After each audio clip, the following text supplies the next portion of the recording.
So thanks very much, Kaiser, and thanks to ESN for inviting me to come and be part of this today. So as Charles said, I'm from Western Australia, which is one of 6 states and 2 territories in Australia, but actually occupies about a third of our land mass, so it's a huge state. The transport talk really hits home in WA because we're something like, I think, about 3,000 kilometres from north to south and 1,500 from east to west. So huge distances, and Charles, we actually have to show you what real remote Australia is all about, because Victoria, isn't it, mate? And it's, I must say, I've got memories of flying around and trying to find places to come down and land, just going round and round in circles, trying to find spots in the clouds where we can dip down and drop down to offload a baby. Okay, so as far as time to choose a ventilator, so this was an interesting talk to try and put together, and this is the kind of decision making that we're faced with as clinicians in a unit in terms of trying to decide what's going to be the next ventilator that we need to use within our group. Sorry, I'm just going to start my clock. Okay. So what am I going to do during this? What I'm not going to do is tell you which one of these devices to buy. And I don't think that that's the right thing to do. What I'm going to try and do actually is to just give you some generic principles and factors that I think you really need to consider when you are considering purchasing a new unit. And there are a whole bunch of things here that we really need to consider, and these are going to be different for every neonatal unit around the world for reasons of the makeup of your unit, the type of patient population, etc. that you have. So I think that this is probably the most useful structure that I can suggest in terms of going through when you're starting to sit down and think about how or what ventilator is the next appropriate one for your unit. So very first amongst that is thinking about your patient population, and really a critical factor is deciding first how you're going to ventilate individual patients based on physiologic and scientific principles. So work out what are your patients likely to be, and then work out whether any of those goals that you want to achieve in that patient is going to be achieved by specific ventilators that you're looking at. And I think that this is a really critical feature, so that your ventilation guidelines actually determine the prerequisites that any suitable ventilator must need. And when you're starting out on this process in your unit, my unit's actually going through this at the moment, you need to sit down and say, well, what are the things that are absolutely essential that a ventilator that we're going to consider needs to have. So other things you need to be thinking about is obviously a patient population. What is the actual size range of the babies that you're ventilating? Are you an extremely preterm unit that never does term babies, never does any complex babies, doesn't do very much meconium aspiration? Are you only mostly doing your extremely preterm end, or are you in a children's hospital setting where either you're in a paediatric intensive care unit or in a complex neonatal setting where you're dealing more with term babies and babies with all sorts of complex congenital conditions? Because the size of those babies and their interactions with the ventilators differ quite markedly. The disease characteristics that you're actually dealing with, the time constants that you're likely to be dealing with. Is the ventilator that you're looking for appropriately powered to deal with a particular time constant of the lung disease that you're treating?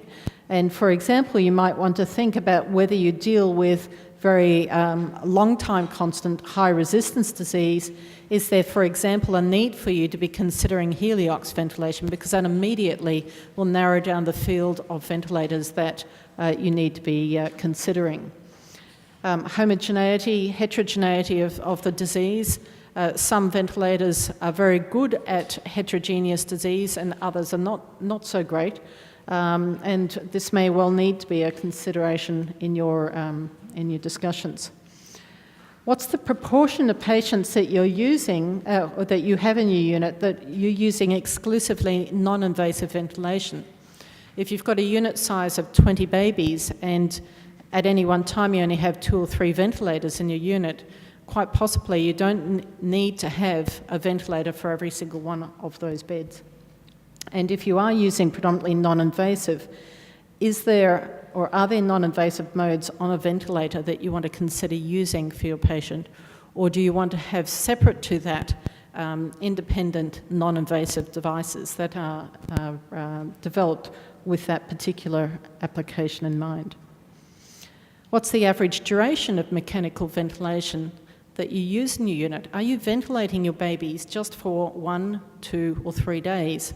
Or are a number of your babies in your unit being ventilated for 4 to 6 weeks? And obviously this comes back again to your patient mix, and particularly if you've got 23, 24, 25 weekers, some of whom can be on the ventilator for extended periods of time, then you need to be thinking about what their ventilatory needs are out towards the end of that period versus what they need in the first few days. Because if you're ventilating just for a couple of days, it's quite possible that many of those babies are going to not need very complicated modalities. So you don't necessarily need all the bells and whistles. So as part of that, you need then to be thinking about how you wean patients from the ventilator. And is this something that the babies, you can just very rapidly wean them and then transition them to a non-invasive mode? Or do you have babies in your unit that it doesn't seem to matter what you do and what you try on the ventilator, you just can't seem to get them down to a point where they'll breathe independently on your own? And if that's the case, then you may well be wanting to look at ventilator, some of the more advanced ventilator modalities, particularly some of those that are coming out, like a mandatory minute ventilation, adaptive support ventilation, perhaps even NAVA, which may improve the ability of the patient to wean from the ventilator. Other factors to consider, cuffed versus uncuffed tracheal tubes. Most of us would use uncuffed tracheal tubes. How much of a problem is leak in your unit? And if you're using a volume guarantee, volume targeted mode, what is the leak compensation like offered by the ventilator that you're considering for use in your unit? Some ventilators do the leak compensation very, very well, and others are still struggling in that regard. So you need to be looking at the algorithm that they use and actually see that in practice and how you would work it and adapt to it. Patient cooperation is often an issue, and along with that, you need to be considering about modalities that you have on the ventilator that enhance the patient-ventilator interaction capability. And then also the need for transport. Do you only ever have your baby on that ventilator in the unit and the baby never goes anywhere with the ventilator? Or do you actually need to use and take that baby either to an operating theatre, to radiology, or perhaps an inter-hospital transfer? Because this, again, comes as an additional consideration in terms of how you transport them. Do you transport them, as Charles showed you, in a transport incubator with one of the transport ventilators? Or if you've got a patient who's stuck on high-frequency ventilation, can you just transition it or transport it short distances on the mechanical ventilation that it's currently receiving? Okay, I think this is not a factor that should be underrated at all, and that is the competence of the clinicians that are making the decision on the ventilator. How many different neonatologists do you have in your unit? And I can tell you, working in a big unit with 11 different neonatologists, there are 11 different ways to ventilate, it would seem, and 11 different interpretations of how a ventilator works or how a particular modality works. So really understanding and making sure that your clinicians that are using the devices or the particular modalities know what they're doing and that you're trying to apply those in a reasonably consistent manner is one of the factors. And if you can have a ventilator on your unit that has got all the bells and whistles that you like and some lovely but perhaps a little bit complex modalities, but if people don't understand how to use them, they will use them dangerously. Or you may just have all those capabilities on the ventilator never being used at all. So growing complexity of the ventilators, and I think that does interfere a little bit with the understanding of how that ventilator works and the potential danger of the misuse of the ventilator. So in many respects, particularly where you're ventilating patients for just a couple of days, it may be that you're better off doing basic ventilation really well than worrying about some of the additional opportunities that you have. So this maybe is going to be a little bit controversial, but to say that most ventilators are very similar in their capabilities, I think what I'm suggesting there is that if you, and I'm sure you've noticed that today, if you've gone around all of these ventilators, many of them are offering exactly the same modalities and the same options. So at the end of the day, in doing those different rotations, you're asking yourself, so what is the actual difference between them? It's important that as part of that, that the physician rather than the ventilator is probably the critical factor. But having said that, there are some specific aspects of ventilators that you do need to take into account. And I think because of the differences from one ventilator to another, this is one of the factors that builds into, if you're going to buy a ventilator from your unit, it's probably a good idea to buy one and have quite a lot of that particular one ventilator than to buy multiple different types of ventilators and be dealing with 4 or 5 different makes in your unit. So reducing the number of different machines in the unit increases the likelihood that your staff are going to understand the machine that's in front of them and how to use it. But also, I should actually, just going back there, the subtle differences between them, for example, in something as simple as tidal volume measurement and the algorithms used to determine tidal volume in terms of the calibrations of the flow meters, we've noticed, for example, that the volumes being delivered to the patient, if you try on different ventilators, can give you completely different numbers. So if you're operating a new unit and saying, let's start all our babies at 5 mils per kilo, depending on the options that have been enabled on your ventilator, 5 mils per kilo in one baby could be 4 in another on a different ventilator, or 6 in another ventilator with a different modality. So I think that, if nothing else, is a very powerful reason to try and reduce the variety of machines that you have within your unit. Okay, so I think I've already made this point, and that is the ability of the physician to actually make a difference to the ventilator really requires attention to and appropriate adjustment of the ventilator, and that means that they have to understand the information that is being given to them. So you need to ask yourself if your physicians know how to interpret waveforms, loops, trends, and various mechanics, and how often do you use these? Are they available on the machine, and are they, when you look at the machine that you're considering purchasing, is the information that machine giving you what you need in your daily practice? If you're not using the information, you probably should be, but there are differences between the ventilators in terms of the extent of that information that's available. Some will only give you trending for 3 or 4 parameters. I'm somebody who needs trends on everything, but that's maybe because I go a little bit the opposite direction in terms of trying to take too much information on board. But the amount of information that you can get from looking back and seeing what the patient has actually done over the last 12 hours rather than what they're doing at that particular moment in time is much more valuable in terms of working out whether your ventilation strategy that you're using at the moment is working for the patient or not. You need to be thinking also in terms of who's actually making those changes and how much consultant input is required, because again, this feeds back into the complexity of the ventilator that you're using and making sure that your end user is able to understand it. So the ventilator has to be intuitive if you've got your general or junior staff making the changes.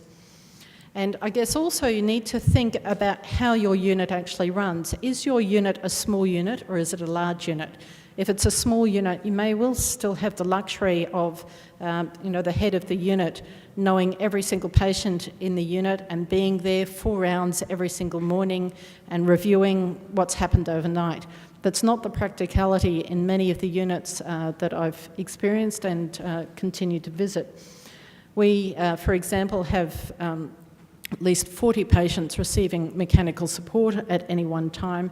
And it's very, very difficult in that kind of setting with 2 registrars to have a consultant or even to have a junior doctor attending around each of the ventilators and making the constant changes that are necessary as your patient disease evolves. So one argument may well be that in that kind of setting, that some kind of intelligent ventilation with some degree of automation, the closed loop type systems may be more appropriate. And this is something that maybe you need to be taking on board. Okay. Safety is always an important issue, and I guess that's something that needs to be considered. And I must say that as we start to think about new ventilators in our unit, we kind of write all these headings up and ask people to comment on each of these. We put the ventilators out to trial, we ask our nurses to comment, we ask our junior doctors to comment, as well as the senior doctors, and document everything that's happening during the trial period. So ask yourself what alarms are actually available. Are they appropriate? Can you adjust the volume? Is it possible to do something dangerous like turn the volume off? Most of these things are not possible because of the regulations of the various countries that these devices being sold in demand that they meet certain safety standards. But you want to know, for example, is there a differentiation between a critical alarm that a ventilator emits versus one that's just an information alarm, because you need to be able to train your staff to make sure that they're responding to those critical alarms immediately. Can they be inadvertently disarmed? And you might ask whether some of those alarms should be restricted to password access only, and that is a feature that is available. What warnings should be given before a ventilator is switched off, and it still amazes me that I can come across ventilators where it seems amazingly easy to turn a ventilator off inadvertently. Okay, so in terms of the user interface considerations, again, this comes down to practicalities in the unit. The footprint of the particular device that you're using, can it sit on a bench? Does it need its own trolley? How much space and room do you have in your unit to be able to include that? Display, I think, needs to be intuitive, but also needs to be functional. The text size is a bit of an issue for me. I need to be able to see things from the end of the bed. If I have to put my glasses on from the end of the bed to see the critical information on the screen, I get a little bit grumpy because I've usually left my glasses up in my office. So that's a feature that I think is a little bit important, but particularly for the important information that you want to see on the screen. Immediate visibility of some of those major variables and parameters is important. I think I've already mentioned this to some extent, but the degree of functionality that you've got with trends and historical data, to see trends over time, the extent of available data that you can get access to is important. Does the ventilator only store the last 12 hours, or can you actually get access to what's happened over the last 7 days? For some patients, that can be quite a useful feature. But also, can you adjust or alter the way that data is displayed? So can you change the timescale on the bottom, or has the ventilator got a fixed display with a fixed scale both on the X and the Y axis? Because anything that's fixed like that immediately limits the utility of the information that's contained within. Graphical user interfaces, and we're getting more and more pictures coming up. Importantly, this is going to be providing us with more intuitive understanding about what's going on. I'm not yet convinced of that to some extent, because I've been trying to explain what the graphical user interfaces are actually telling people. It's not as intuitive as people seem to think. One feature that I think the electronic age has really brought us, and that is the ability to store knowledge bases on the ventilators. And I think this is a particularly useful feature. At night time, if you've tried a new modality, the education that's available to your staff to say, look, don't understand this modality, click on this help button, and you've immediately got an explanation of it. So it means that the relief staff that comes on while the nurse goes off to dinner can also read up on that modality. I think that is a particularly useful kind of little extra that is available that we've certainly found handy in our unit. Okay, so in terms of mode considerations, what do you need? Obviously, you need to be thinking about invasive, non-invasive modalities. I think that it's important to remember, I mean, sometimes you go up to a ventilator and many people now say, God, there's so many different modalities, and what are they?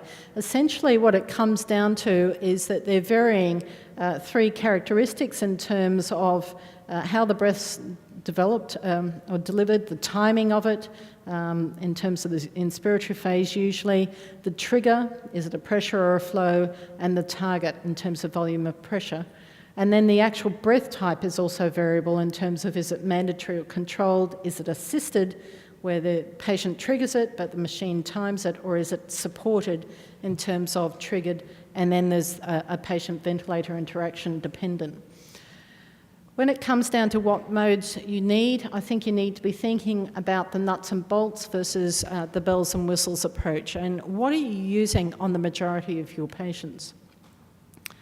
Nuts and bolts at the moment, I think, are very much along these lines, but we're getting now a number of others, and I don't think I've put NAVA in there, but NAVA should probably be in there in terms of the additional bells and whistles. And it may well be that we'll consider some of these to move up to the nuts and bolts. And personally, I probably would also put a volume guarantee option up there in terms of any of those modalities. But I think that for the majority of patients in our unit, for example, they're only ventilated for a couple of days, that if you had any of these modalities, that would be all you'd need. And it's actually only a very small proportion of patients in our unit where the availability of some of these other modalities may well be advantageous. And they're the patients who are the ones having trouble getting off the ventilator, and you need some different weaning options available to you.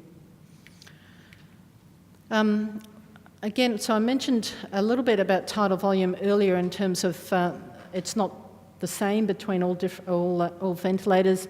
You need to understand a little bit about the different types of flow sensors that are available and what their limitations are or what their particular advantages are.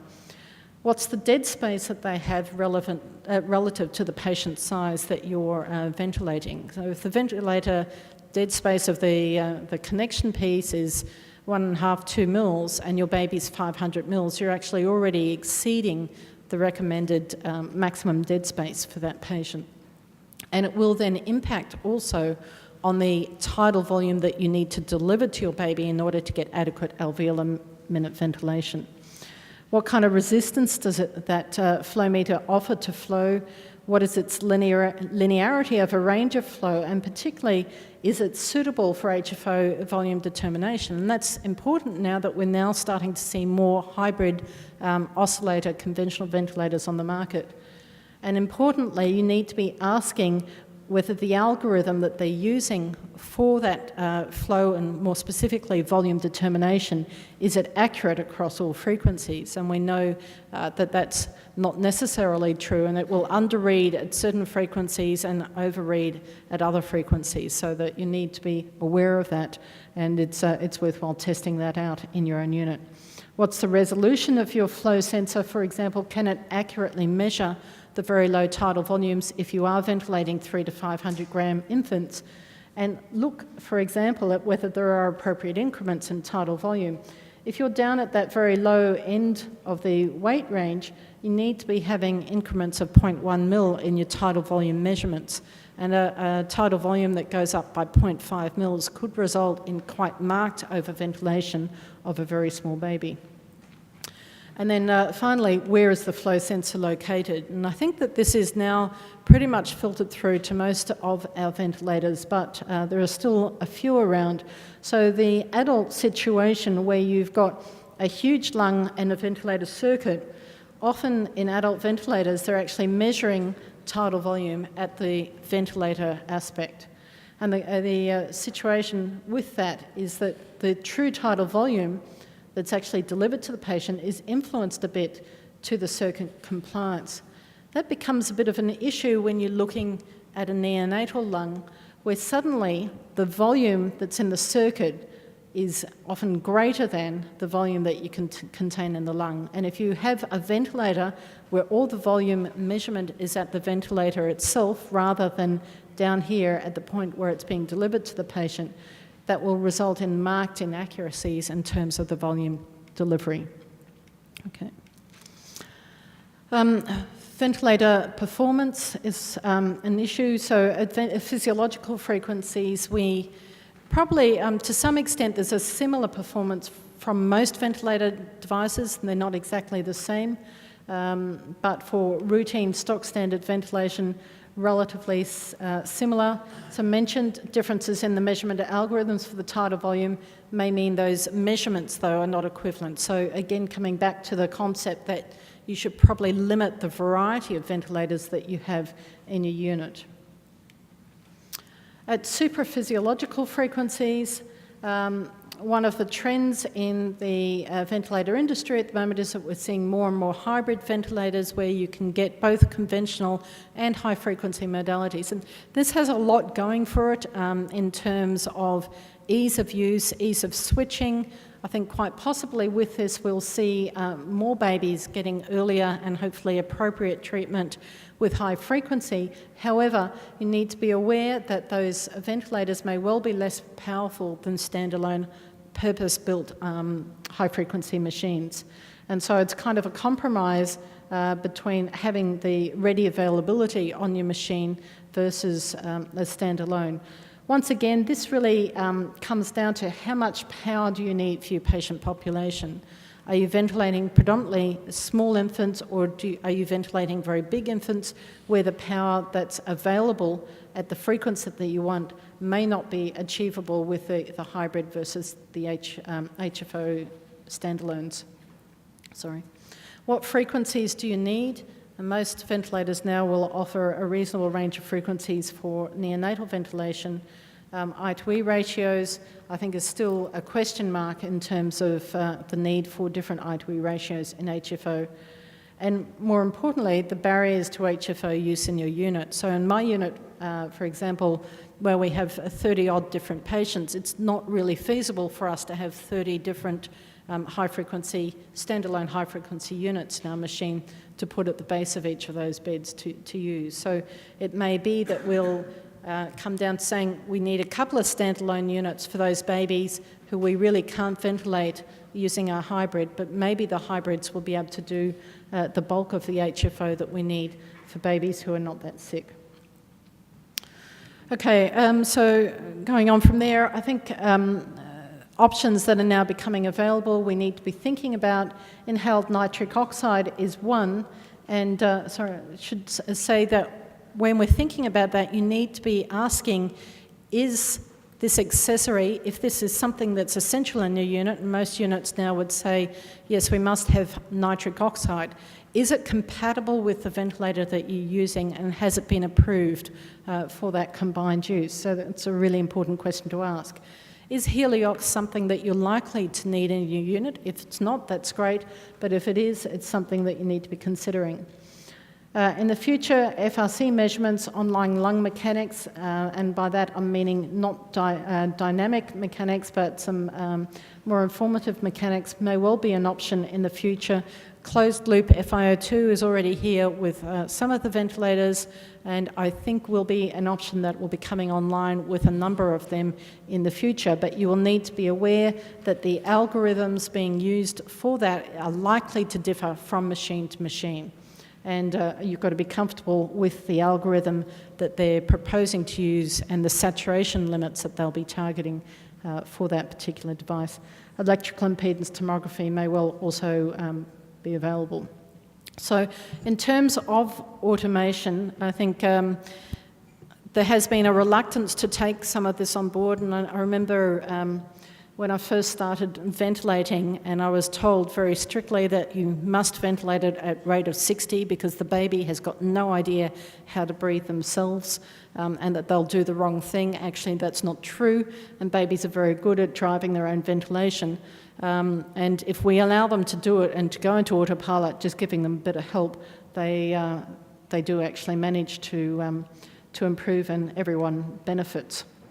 But Automation's only good as the safety system supporting it, and you can have all the bells and whistles on your machine, but if you don't see what's in front of you, then don't be expecting to be here tomorrow, I think.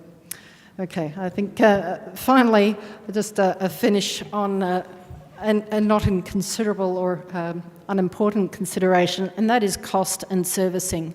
And this is something that does actually become a major factor in the actual final decision. Do you buy one super ventilator or do you buy 4 standard ventilators? And once again, you need to come back to that decision of what are you using your ventilator for, and how long are your babies likely to be ventilated for? Because if you have super ventilators and you're only using them for 1 or 2 days and never needing any of those advanced modalities, then perhaps you're wasting your time putting out. But it may be that you need a combination of the two, and you need to be thinking about the ratio of those within the unit. Really important to think about availability of servicing and support. Do you have local support personnel? So you will have some companies which have got a very wide presence in Europe, but will get one representative for the whole of Australia, and if it's 5,000 kilometres on the other side of the country, it's not very much use to me when my ventilator falls apart. What's the service frequency? What's the cost of replacement components? And more importantly, the availability of replacement components and machines during any downtime. So if the ventilator does go off, is there availability for you to get loan machines, or do you need to have enough capacity in your system that you can manage that? Is there on-site servicing? So can your biomeds be trained to do the servicing, or do you return it to the manufacturer? And again, when you live in a state like I do in Western Australia, we're the most isolated city in the world. Getting anything to Western Australia takes weeks, if not months. It's really important to us that our biomeds actually know how to fix the machines that we're using, and therefore some possibility to do that. So I think in the end, when you're making a decision about which ventilator, it really is a partnership between the clinicians, the people caring for the baby on the ventilator, and your biomedical support team. And all 3 of you need to be working together and thinking through that process when you're making any of those decisions. So I think I'll leave you with that. This is Perth, nice proximity to beaches, gorgeous river. This is my university. It's really sitting right on the waterfront down here. It is one of the most beautiful places in the world. We happen to be having the Perinatal Society of Australia and New Zealand meeting in Perth next April, and I welcome all of you to come and attend that. So, thank you.